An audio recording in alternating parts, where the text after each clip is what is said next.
Leaders who do not act dialogically, but insist on imposing their decisions, do not organize the people. They manipulate them. They do not liberate, nor are they liberated. They oppress. Paulo Freire.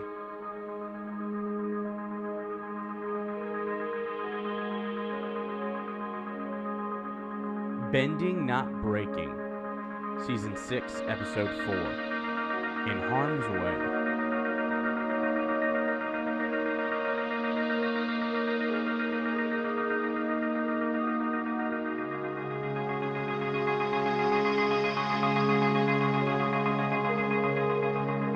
And welcome back to another episode of Bending, Not Breaking. I'm Sunshine. And I'm Ben. And we are jumping straight into the Legend of Korra, Episode 4, In Harm's Way. We sure are. We took a little bit of a break, did some wonderful Pride episodes. Yeah, we did. Great guests. Took a little bit of a break for the holiday weekend, and now we're back in. Yeah. We're doing it now. We're here. We're here. Let's jump in. Have you had a good summer so far, Ben? Yeah, it's fine. Yeah, as much as the world's burning around us, it's like the dog trying to find joy. The room with the fire. Everything's fine. Everything's fine. Except it's not, and so maybe we should act that way, right? So yeah. so we'll talk about things. We were talking episode 4 today, In Harm's Way, of season 3 of The Legend of Korra, but season 6 of the podcast. So, you had a nice little quote. I did. Let's talk about it. Yeah, that's from Pedagogy of the Oppressed by Paulo Freire, and he is a Brazilian author. And I highly recommend it. You all should read Pedagogy of the Oppressed. So many book recommendations. It's kind of dense, but it is very good. Like a lot of good information. Yeah, it's one of those things where you have to sit and be like, oh, I just read that, and I don't like that I just read that because that's too real. That's going to challenge me, but that's how we get better. Exactly. Fantastic. But yeah, and I mean, that quote specifically is like, hey, if you're not talking to people and collecting data and talking to the people that are saying they're having a hard time, and you're just imposing your decisions rather than listening and creating things with everyone, then you're an oppressor. And not only are you an oppressor, but you are also oppressed. You're oppressing yourself in the same way that you're oppressing others. Interesting. Maybe not in the same way, but certainly happening. Yeah. So our lenses. Oppression. Yeah. For this upcoming episode. Prolonged, cruel, or unjust treatment of or control. The state of being subject to unjust treatment or control. Mental pressure or distress. Yeah. How do you feel about that definition? I mean, you can go with Cambridge too, a situation in which people are governed in an unfair and cruel way and prevented from having opportunities and freedom. Yeah.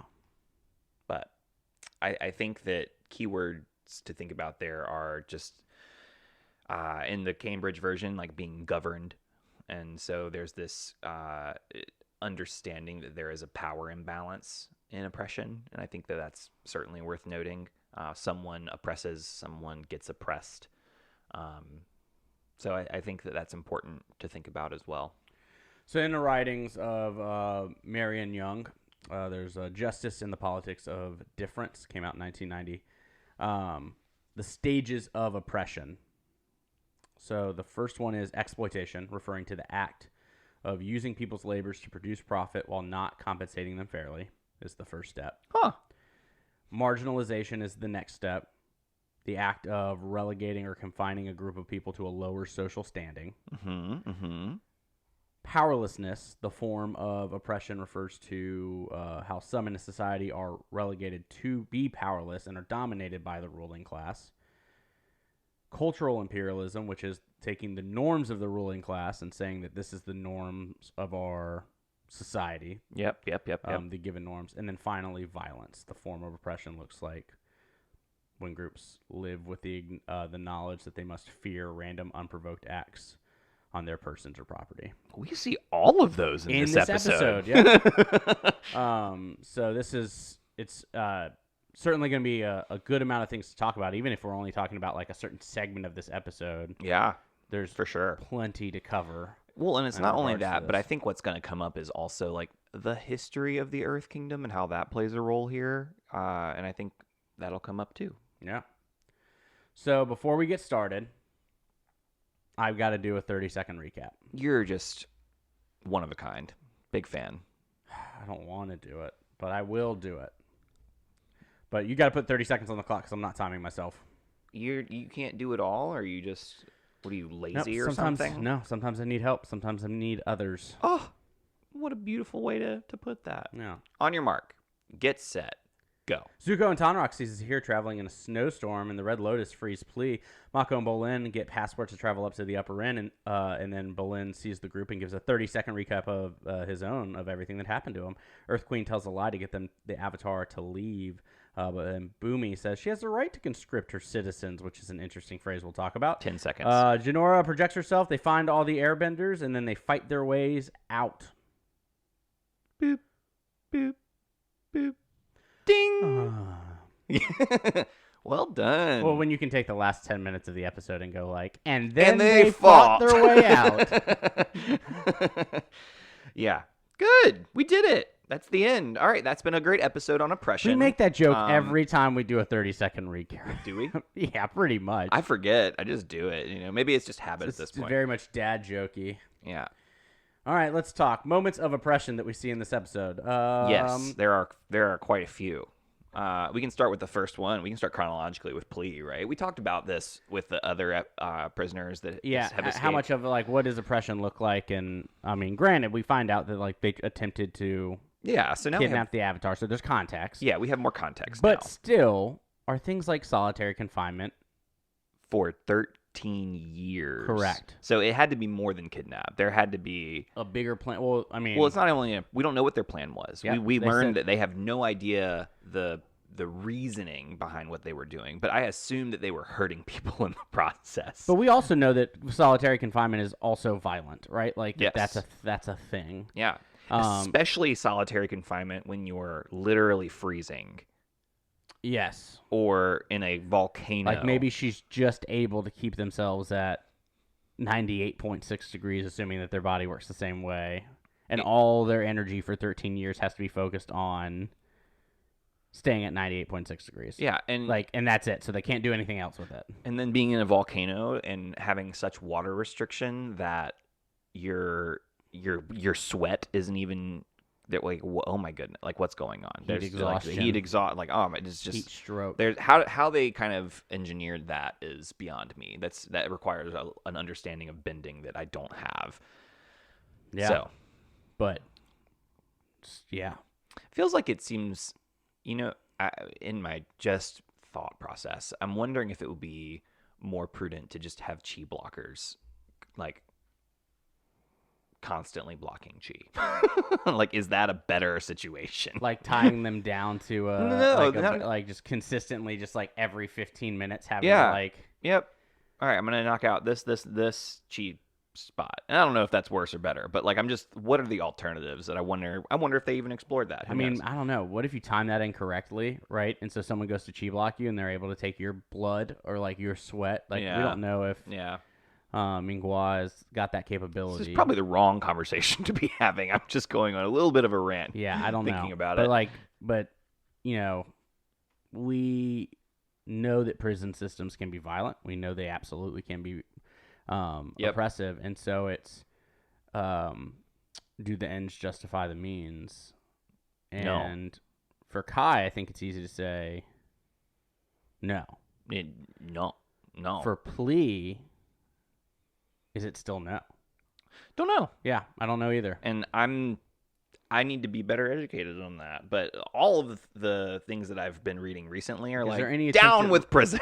Is there any attempt at reformation through this process or redemption? And I don't know if they have ever attempted those things with these individuals. No. But yeah, I mean, Tonrock and Zuko could do nothing to stop this breakout. Like, they tried. In fact, I wonder if they actively made it worse by breathing fire on Plea and giving her the warmth she needed to get started with firebending. She's probably going to be able to figure that out pretty quickly, no longer being in the depths of the iceberg. It's still pretty cold down there, but, who knows. But yeah, So, yeah. that was that. This again, thinking about prisons in a way that makes us question the efficacy and legitimacy and usefulness of prisons, and thinking of it as a form of oppression. And is that the way we want to hold people accountable? Yeah. Especially when, if reformation is the goal and behavioral change is the goal, prisons have proven not to be effective. That doesn't exist. So thinking about just how we're thinking is important, I think, for us there. And I think going back to that quote in the beginning is people who are making decisions without consulting prisoners and who are not involved in that process saying, hey, this is our end goal. We want to get you there, and we need you to be involved in this process. Otherwise, we'll never get there. Yeah. That's what oppression is not involving the people who are literally stakeholders in the conversation. Yep. So, yeah. What's a moment for you? Well, we've talked about this before, but there's very visual, very literal marginalization happening in Ba Sing Se, right? The need for a passport to get up to the upper rim. Yep. Not the need to get down to the lower rims. When we're talking about relegating or confining a group of people to a lower social standing, very literally, the lower rims to the upper rims, right? The way we know that exists, and that's a thing that is put in there, and we know that those people are treated worse. Are we calling them rims? That's what they said. I thought it was ring. Oh, maybe upper ring. Upper ring. I thought it was rim. Pretty sure it's ring. Yeah, fair enough. Anyway, sorry, I was distracted. Semantics. But we see very literal distribution of that, right? Yeah, absolutely. In the way that how things are kept, who's stored where, but it's a very there are very much confined areas to where you should be as a group of people, and it is very much at the culture set from the queen. Yeah. To sit there and say, my culture is the norm. I'm the one that's good. This is what needs to be followed. Everybody else is literal trash. Yeah, and I think that we have to really again revisit this quote, right? If the Earth Queen was to actually go and let's talk to people in the lower ring and see how we can improve quality of life, guarantee Right. she would not like the result of that conversation. And so she doesn't. She makes unilateral decisions without consulting anyone. And I don't know if she cares about their quality of life. Agreed, Yeah, right? so- But assuming positive intent, Assuming here, the best. right? She's terrible. But let's assume at one point in her career as Earth Queen, she believed that she was doing right by her citizens, right? And by the Earth Nation. I think that the statement still stands. If you were to get the people who are involved in the conversation, the results would drastically change. And so we have got to start figuring out how we are involving stakeholders in conversations regarding the change. Yeah, what would have been the difference of a conversation of who wants to join an Airbender Earth Kingdom army, right? That would have been a very different I imagine it would have gone very similarly to how Tenzin was recruiting airbenders. Hey, we want you to come and do this for the Earth Nation. And it was, he was saying that for the Air Nation. Right. He was not trying to get them to join an army. Right. But he was trying to get them to do something that was going to drastically change their life, much like that would have. Mm-hmm. And I'm just saying, I bet the answer would have been overwhelmingly no. Yeah. And then there's powerlessness that comes through the Daily enforcing all of this, right? Yeah, and I think this is worth pausing and thinking about the history of the Earth Kingdom, right? Let's talk about it. Right, and so the history of the Earth Kingdom is rooted in monarchy, right? And monarchy is systemic oppression of the many for the benefit of the few, of the one, of the ruling class, the family, the king, queen, monarch, right? Yep. And I think about that, but I also think about just going back a generation or two to Avatar: The Last Airbender, and thinking about the amount of oppression that was involved there with the king having so much privilege that he had no idea what was going on in his kingdom, and it Right. didn't matter because it wasn't affecting him, Mm-hmm. right? And as soon as he was able to see, and he visited the lower ring for the first time in his career, he was like, "Oh, this isn't great. People are lying to me." Right. And I think that when you have that much privilege, that is a very good metaphor for the amount of blindness that you also have if you aren't willing to step elsewhere and step out of the comfort zone that you have cultivated. Right. And then if you go back even further with Kyoshi novels, right? Thinking about the Earth Nation is rife with bribery. We know Janju is controlling and puppeteering the Avatar, the spoiler alert, fake Avatar, the things that are going on in that time zone that are just rife with problems in the Earth Nation. And so this is not just a Korra Earth Queen problem. This is a long history of oppression in the Earth Kingdom that the Earth Queen has inherited and capitalized on. Mm-hmm. And I think it's really worth noting that this is going to continue unless it is addressed, unless there is really a lot of attention addressed by more than the people that are in power and privilege, right? Yeah. I ranted. You did, but it was a good rant. An important rant. One of the moments I want to lift up as well in this episode is the way that the Daily are teaching the Airbenders. Yeah, absolutely. Let's do it. So when we talk about creating a marginalized group and then creating a willingness to be violent towards a marginalized group, we see that in the language that the Daily use. It is your duty to serve the Earth Queen. Yeah, so show no mercy, right? Like there's, you show no mercy towards your enemy. In fact, though there is no enemy currently, the creation of an enemy and the ability to shift that and say, this is an enemy. And seeing their peers as enemies. Yep. Right? You're not as good as me, so you're my enemy. Yeah. A soldier never apologizes to his enemy. Right? Right, so there's this lack of remorse, there's this lack of empathy. They're teaching that. So they're creating a marginalized group, and then they are teaching to hate them. Right, and so... it reminds me a lot of stories I have heard. I have not been in the military, nor do I intend to, for my own personal reasons. But it reminds me of the idea of we have to break them down before we build them up. Right? And that is a pretty common trope in any military movie. Unlearn everything. And relearn it our way. We're gonna make you cry and break you down to the point where you break, so that when we build you up, you're gonna be our puppet, and you're gonna listen, and you're gonna do everything that we say. And it is a tactic, and it works for the purposes of militarism, and we also know that it causes severe mental health issues when they leave. Yep. Severe. Lots and lots of data on that. But I think the idea that we break them down before we build them up is a pretty obnoxious and unhealthy way to do this. It does not breed connection. It does not breed or cultivate empathy. No.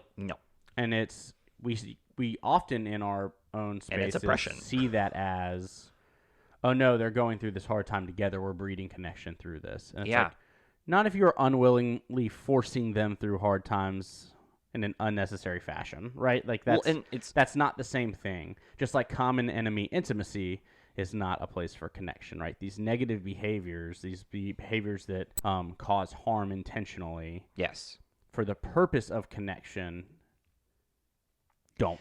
And I think don't do that. Yeah, I think what's interesting about this is I'm sure if you were to go ask some random stranger on the street, say, hey, is oppression bad? They'd be like, yes. Is what the military doing in this situation bad? No. We need this. Right.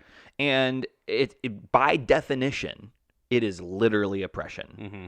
And so what does that mean? It means that we collectively don't recognize oppression when we see it because we have been raised to see it and accept it as normal. Spanking your children. Spanking your children is a great example. Right. Right? Power using... There's a power shift dynamic there. Exactly. It's very clear.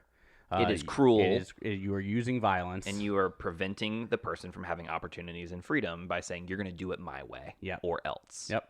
Right? That's oppression. Yep. That is unhealthy. It is not okay. Right? So by definition, these things... But it's been the norm because we experienced it, right? Yeah. I experienced that. I turned out fine. I would argue that I didn't, right? That, right. Like, I didn't turn out fine. Like, if I turned out fine, it was in spite of that. Yeah. So what you were saying is that is a common response. Correct. Is I turned out fine. Right. And for me, it's like that was something I went through as a child, right? Yeah. And I would argue that hopefully I'm okay, right? Like, hopefully I'm fine. But if I did, it was in spite of that, not because of it. Yeah. And I think that that's because I have found other ways to navigate emotions, frustrations, because that happens. And this is why language is so important, is if we don't call it what it is, then we'll never recognize it as what it is. But we see pushback on that, right? We see pushback. There's the pyramid of genocide, the pyramid of genocide. Okay, I was about to say, there's a lot of pyramids out there. Pyramid of genocide, right? And part of that is dehumanizing language. Yep. That's like the bottom. Right? Like, that's like the very baseline, like, that's the first step, right? Yeah. So when we talk about seeing a group marginalized and me posting, this is this step on the pyramid. Yeah. And getting people to come back and say, that's an overreaction. This isn't genocide. That's not the same thing. Like, no. No, I'm not saying it's genocide. I'm saying But that's the first step towards it. But if people have benefited from or participated in those activities, there's so much of not wanting to see that is a negative thing that you have done that we are willing to justify that or state that is an unreasonable call. So when we call things oppression, there will be pushback because people don't want to see themselves as oppressors. Yep. And so they will find a way to be defensive about everything that can possibly happen in that. Honestly, that reminds me of a recent conversation I had on social media. And I never get involved in these conversations, but I did this time. So maybe never is the wrong word. Very rarely. But somebody posted an image of saying, "Isn't Iroh so funny?" Posted a picture of the June and Iroh moment. Mm-hmm. And I was like, or, hear me out, we could not lift up rape culture. We could not, and I didn't say that the first comment, but the first comment I said we could, honor the fact that June didn't have autonomy over her body. Exactly. And then the next response was, "Can't you take a joke?" Right? And I was if like, you have to defend rape culture by it's just a joke. What's the joke? Yeah. So I ended up writing a paragraph, and then another person was like, "Whoa, whoa, whoa, whoa. This isn't rape. Are you really saying that this is rape?" And I was like, "No, you clearly didn't read my entire comment." And so it's, again, people push back and take you to the extreme. And this is a good example of that as well. Like, they take what you say, hear one word, and assume that that's what you mean, rather than really listening and valuing the full content of the comment. When Andre Henry just wrote an entire book on these moments of people pushing back or not wanting to acknowledge what oppression looks like in their vicinity or in their space because it makes them uncomfy or because they have participated in that, rather than acknowledging that I did something that caused you harm and I can be better, which is what we need to do. All the white friends I couldn't keep. Yep. Highly recommend. Yep. And so those are the moments that we'll see most likely in our circles are those exact things. Yeah. That's not oppression. No, it is. Well, I don't want to stop doing that. All right, now we're getting to what the root of the issue actually is. Yeah, like, exactly. I don't think that's oppression, and I want to keep doing it because it benefits me. Well, Earth that's Queen. not benefiting others. Yeah. Yeah, it's bad. It's bad. And it's one of those things where I think it's worth lifting up that we're not experts on this topic either, right? There are a lot of things that we're probably missing in this episode and in the history and context of this world that like might really be important to pay attention to. So if this is something that you know a lot about, we'd love to hear from you. Yeah. Send us a little voice memo. Or an email. Yeah. Whatever it is. thearkofe@gmail.com. Yeah, we would love to, learn more on this topic. There's always worth learning more here. So the next thing that I'm thinking about is, so what, right? There's a lot of oppressive behavior here. What do we learn about combating oppression in this episode? Yeah, so I think one of the things that we'll always, and even recently what we've heard so much about is how has a political minority been able to shift so many things in the last few weeks from an American standpoint. And the answer is incredible organization. Like incredible organization and plans that they have not diverted from for the last 50 years. All right, say more. Let's be explicit. Right, so setting up plans on gerrymandering to shift political voting. Yep. Being able and willing to throw a bunch of Supreme Court justices without hesitation into places of power that are going to be able to push forward your agenda. Right? These are justices that were appointed by presidents who did not even win the popular vote, but because of our current structure, were able to find power and then put people, which the American people do not get to vote on, into places of power who've been able to dramatically shift and overturn several Supreme Court rulings in the last few weeks. And so that has come with strict organization and strict mission of how to move forward, and it succeeded. And so when we talk about fighting oppression, organization is going to be a big part of that. Yeah, and strategic, organized movement. Yeah. And I think that we see a little bit of that. And you know what I really appreciate is when Team Avatar learns that the airbenders are being held captive, there is no response saying, yeah, but we really got to work within the system to get them out. We can't uproot the system. We can't go against the Earth nation. It's too big and it's too above us, which is a privilege they have. Yeah. Let's honor and say that that's true. And they've somewhat tried to work within that system in the first few episodes, like working with the Earth Queen through the Earth Queen. Yeah. Until they realized that, like, I think they were trying to work with the Earth Queen until they realized that the Earth Queen was corrupt. Yes, and correct. As soon as they did, they were like, "We're not gonna do this work anymore. with that anymore." Yep. There's a line. We found it, and I just really appreciate that. And then we get to this plan, right? Boomy goes a little haywire on his plan. He's assuming that we need 12 tons of blasting jelly and a badger mole that knows Morse code. Might be a bit of a stretch. I do love good badger mole content, though. Yeah. But they end up with this plan where, Lin and Asami stay above ground. They're going to organize and be ready to have the escape plan. We have two teams going in that are splitting up to save all the airbenders. Like, there was a plan there to get down, to get them out, to fight back if needed. And having that plan, being organized, the communication between Boomy and Lin, like, there was communication. All of it shows us that organization matters a great deal. Yep. In fighting oppression. Well, and like even Boomy tries to go off in his own way and realize that doesn't work pretty quickly, and then immediately falls back into the fold. Right? No one wants to use code names anymore. Well, it's because the breezies are out. We got to get the balloons. And so like it didn't work, and immediately falls back into the initial plan. Right? And so, the balloons show up, flying bison show up. Right? It all works out, and so that's part of this is what does it look like to get organized?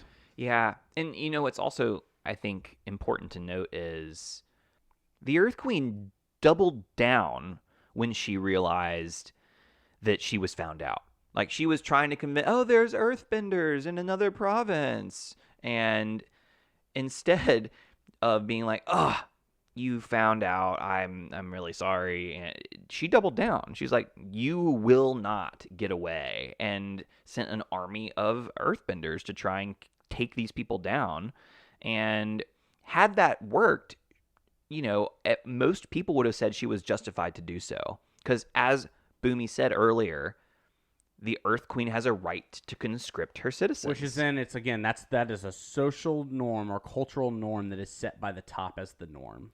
Because if you ask everybody else, does she have that right? And so, I think it's worth also saying that even if that were a law that were put into place a long, long time ago, when people did buy into that, it was a long, long time ago. And it was made by people who are unaffected by the current state of the world, right? And the current state of the world is very different than it was back in that time. And I would like to argue that, like, it doesn't have to be a long, long time ago. It does not have to be a prerequisite for this, right? Agreed. So, that's even more context that's even more evidence Right. as to why it's probably an unjust law. Even if it was 5 years ago, even if it was a year ago, if it doesn't make sense or serve the purpose that it did initially, why is it still there? Why is it still there? Right?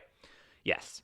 And so I think that's probably that's a generous assumption. That is an assumption that I'm kind of putting in and assuming based off the context we have. But altogether, being able to conscript your citizens and say, I'm going to force you into an army is something that nobody is like probably going to fight too hard, because it's probably not going to affect them, because when's the Earth Nation going to go into war? We're in a time of peace right now. And then when it does happen, they're like, wait a second, I actually don't like this. And so knowing what law is at the time, and knowing that you might need to fight it so that your children don't have to face the consequences, is also something to consider. So big takeaways of things that we've covered so far is one, the ability to identify and speak to what is oppression, right? And naming it. So we know that, like, exploitation is a form of oppression, marginalization, powerlessness, cultural imperialism, literal violence. We know that those things exist. Now we have to identify when those things happen in our lives and say, this is oppressive, and right? naming it as as oppressive. oppressive. The power of names. And then another step is when someone says, hey, this is oppressive, is listening, right? Listening and saying, let's talk more about this, and let's not just jump on the defensive immediately. Yeah, dialogical decisions, right, rather than unilateral decisions. Correct. We're bringing everyone who is a stakeholder involved into these conversations, and then we organize.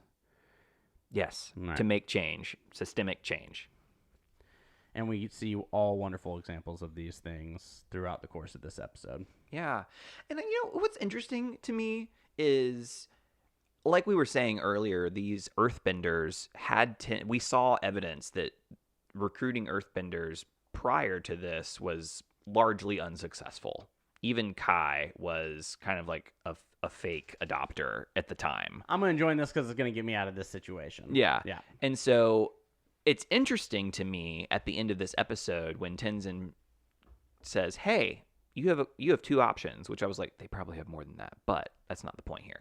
You have two options. We can let you out in a peaceful location that is out of the Earth Queen's touches so that you can be free and make your own decisions and do that. Or you can join me and learn to use your airbending, and we will not force you to do anything you don't want to do. And they're like, no, let's do it. I want to do that. And I think they make that decision in opposition to their experience, right? And I think that's worth noting. It is. And also, because where I see that is, you shouldn't have to go through oppression to want to fight against oppression, right? Yeah. Like, so a lot of the things we're seeing right now is, they just overturned Roe v. Wade. This court ruling is up next. This court ruling is up next. This court ruling. You shouldn't have to fear your own oppression as the only means to wanting to stop oppression. Correct. Well, and I think should, if you see it, you should be fighting for the marginalized group of people.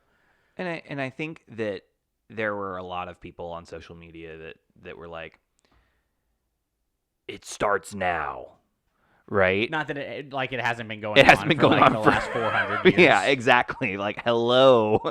It may have started now for you, but like, welcome, join the club here. There's this has been going on for much longer than you've been aware, and I need you to recognize that. Yep. And recognize that people have been organizing Yes. and doing this work. Yes. And so that if you are joining into this now, thank you for joining this movement, and you do not get to be the sole dictator of this movement, right? So, yeah. Because there have been people who've been doing it for a whole lot longer. And so, again, listening to the stakeholders of who are the most affected and working with them. Is that a good breaking point for right now? Yeah. Anything else you want to lift up from the episode? I don't know. Probably not. Well, we will take a quick break, and then we'll be back in just a moment.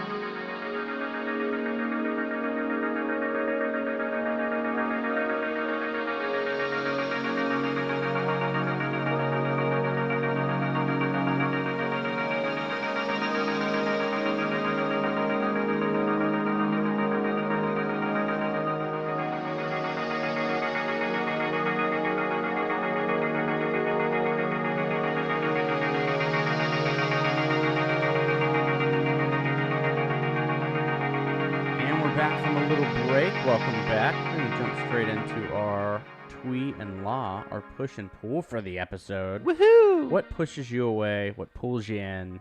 Yeah. What were those moments for you in this episode? I recently, in the weekend of Roe v. Wade being overturned, I was like, what do I do? And I wrote a blog post on our Substack, BNB_pod Substack, if you're curious. But I wrote about Roe v. Wade being overturned, and I was one of the things that I like to do in moments of like really questioning the world is going back to these like spiritual practices and thinking about like really doubling down. And for me, this is a spiritual practice, the act of going through each episode and really doing that. And we hadn't discussed episode 4 yet. So I was like, okay, this is where we are in the show. I'm going to watch episode 4 and see if there's anything that helps me grapple with this. And I was like, wow, there's a lot that helps me grapple with this. So my blog post was just kind of going through episode 4 with a lens of Roe v. Wade being overturned. And it was, the reason I bring that up is because it really sucks how pertinent this episode, all the things that happened in this episode felt. Because it felt very real, and so that it was kind of like a push me away. I didn't love how close it was to home. All the really sucky things. I think that's the same for me, right? Seeing the power that the Queen has, seeing how it's being treated and misused, it's super frustrating to know how very real those moments are. Yeah. And the feeling of the uphill challenge it is going to be to combat those. Yeah. No. Yeah, big push. Yeah. I will say things like fight choreography in this episode. Super dope. Really cool. The Red Lotus is an incredibly engaging villain dynamic to have in this season. And so, quote, villain. Yeah. And so how do we get to see more of that, which I mean they are some of the best benders and some of the most terrifying figures. Yeah. Yeah. And so I'm excited to see more of them. So for sure. Fun. Yeah, I loved. I'm a big fan. Kai grows on me. I like Kai. You know, I like Kai and Jinora. He's such a, a young kid in the first couple episodes where it makes perfect sense why he's acting the way he's acting. And I kind of love Bolin for continuing to just love on him. And yeah, of course we can forgive you. And Mako's like, wait a second, I'm still mad. But I think Kai, seeing this group of people, seeing Jinora, seeing them coming to rescue him, really, this is where Kai's like, wait a second, they actually do care about me. And I just like, that makes my heart really warm, and I love it. I really wish he could have been able to believe them sooner, but I find that really touching, and so that's really cool. And Janora's just amazing in this episode. The best. Yeah. The best. So, total girl boss. Devotion time. It's time for our devotion. Through the lens of Earth. Earth and oppression. What can we set an intention around considering these two things? Yeah, so I think for me, pretty simple is what's the foundational piece to this, and it's the organization, right? That's what I said. So I've already joined some organizations, but I've not taken a big role in supporting them. And so I think that being more intentional about how I move forward in those spaces and make time for that is mine. Yeah. So that's mine for this week. Yeah, I mean, I virtually had the same thing. Systemic oppression requires strategic, organized resistance.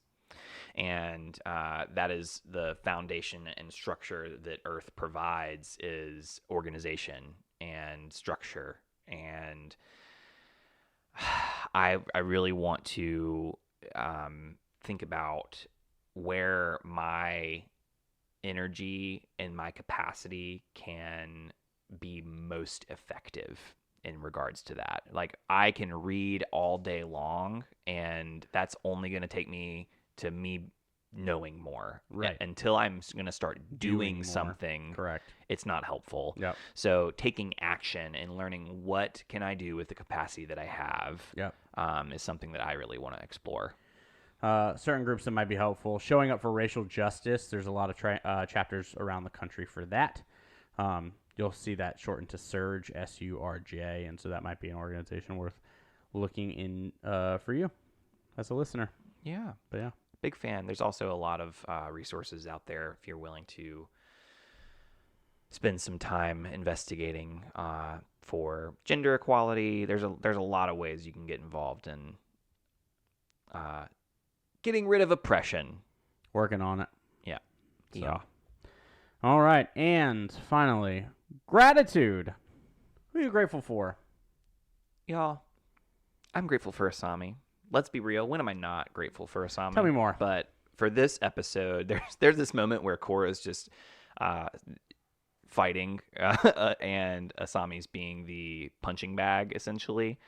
And Korra gets all huffy puffy, and Asami's like, "I'm done. No, thank you." And I was just like, "Yes, queen. Set boundaries. Set boundaries and say you're hurting me, and say like I am a big fan of Asami." And again, their relationship, if you're not paying attention, you're not paying attention. But like, we are seeing more and more of them being together and spending moments together. And I just love that Asami in this moment is like, "Hey, I'm done. No, thank you." And I just loved it. I was just big fan. I love her. I think mine's going to be for Korra this episode, and really in the way that she handles Janora and the way that she creates space for Janora to thrive and be a part of the solution in these moments, letting Janora use her talents, but also like helping guide ideas and shift ideas and say like, "Hey, could this potentially work?" Or, "Hey, have you thought about trying this?" And I just really appreciate the level of maturity and leadership that shows in Korra, to also understand that she does not have all the answers and that she needs others to be successful as well. It's a really good example of dialogical leadership. Mm-hmm. Hey, you just said that's how it worked before. You said that you had a spiritual connection to me, and that's how you found me. I know that you have a spiritual connection with Kai. Is that something you could use? Is that something? And she's like, "I had never thought of that." And right? So what happens when we ask questions rather than dictate? Right. It's a beautiful moment. It's gorgeous. And then it's also Tenzin's reaction. That's what I was like dad his mode. facial expression was awesome. What connection? Yeah. So what do you mean there's a connection? Yeah. I also love that moment with Bolin later. He's like, "Oh, what a cute little moment. Tenzin's going to hate this." He's like, "You don't have to tell him." He's like, "I can't not tell him. It's too juicy." Oh, good old Bolin. So yeah, those are characters. Lots to be grateful for in the midst of all the terrible things that are going on too. Absolutely. Finding little moments of joy throughout all of this, I think, is also important. Right? Yeah, Time for rest, yeah. time for breaks. There's a time reason for, we do that. Time for joy, and continuing to do work like this, but then find those moments as well. Yeah. Because you can't pour into a cup if your pitcher is empty. Hear, hear. Y'all, it's been a great episode. Thank you for listening so much. Please check us out on all the social medias, BNB_pod, from Instagram to TikTok to Twitter. We're there. You can email us little voice memos of your thoughts or just little writings. If you have little emails you want to send us to thearkofe@gmail.com. Please rate, review, subscribe, do all of those things if you feel so called to on anywhere that you listen to this podcast. And don't forget that we have a Patreon. So if you want to join us on things like live episodes that we do once a month, get some bonus episodes, you can find that on patreon.com, Bending Not Breaking. BNB_pod. Everywhere where you go. Ben, anything else you want to add for this episode? Not at this time. All right. I'm Sunshine Mayfield. This is Ben. And this has been Bending Not Breaking. Thank you for listening. Bye-bye.